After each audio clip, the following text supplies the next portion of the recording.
Secunderabad cantonment అభ్యర్థిగా నివేదిత పేరు ఖరారైనట్లు తెలుస్తోంది. ఇవాళ రేపు అధికారిక ప్రకటన వచ్చే అవకాశం ఉంది. పార్టీ ఫిరాయింపులపై మాజీ మంత్రి కేటీఆర్ ఫైర్ అయ్యారు. కాంగ్రెస్ పాలనలో కడుపు నింపే అన్నదాత ఆగమైందని, చేనేత కార్మికుడు చితికిపోయిందని అన్నారు. ఎంపీ ఎన్నికల్లో కాంగ్రెస్ ను చిత్తుగా ఓడించాలన్నారు గులాబీ లీడర్స్.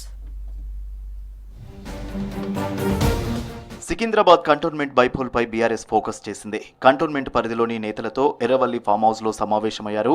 ఆ పార్టీ చీఫ్ కేసీఆర్ అభ్యర్థి ఎంపికపై చర్చించారు.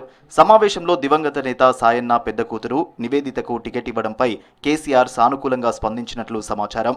1-2 రోజుల్లో అధికారికంగా ప్రకటించే ఛాన్స్ ఉందని గులాబీ నేతలు తెలిపారు. అయితే టికెట్ 100కు 100% తనకే ఇస్తానని కేసీఆర్ హామీ ఇచ్చినట్లు తెలిపారు నివేదిత.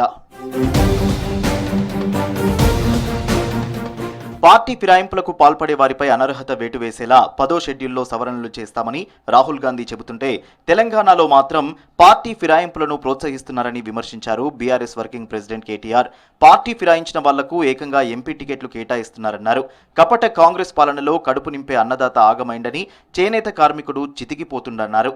ఇటు జనజాతర సభ కాదని, హామీల పాతర, అబద్దాల జాతర సభ అంటూ ట్వీట్ చేశారు కేటీఆర్.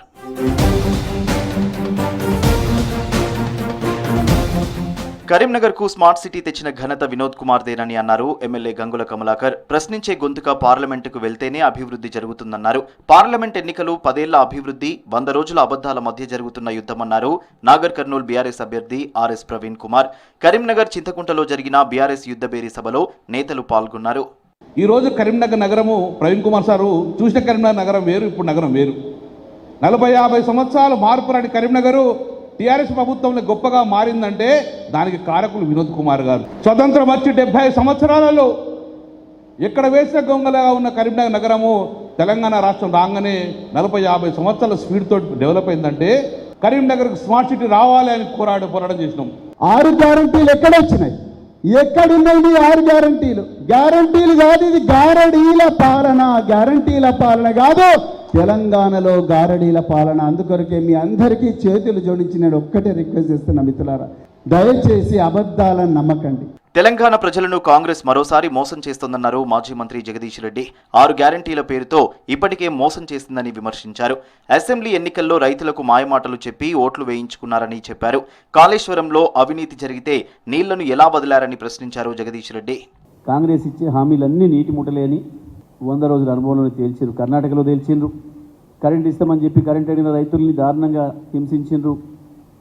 దాడి ఛార్జీలు చేసిండ్రు, నాశనం చేసిండ్రు. అక్కడ మా కాంగ్రెస్ అంటే ఇట్లా ఉంటుంది అని చెప్పి పాపం మర్చిపోతున్న పీడకలల్ని గుర్తు చేస్తూ ఇవాళ తెలంగాణలో మరొకసారి ప్రజలకు మంచినీళ్ళు లేకుండా, కరెంట్ లేకుండా, సాగునీళ్ళు ఇవ్వకుండా రైతుల ఆత్మహత్యలకు, రైతుల మరణాలకు కారణమవుతున్నారు. నెలకి 2500 ఇస్తారన్న వాళ్ళే ఇవ్వలేదు మహిళలకు. సంవత్సరానికి ₹1,00,000 ఇస్తామని మరోసారి మోసం చేసే ప్రయత్నం చేస్తున్నారు.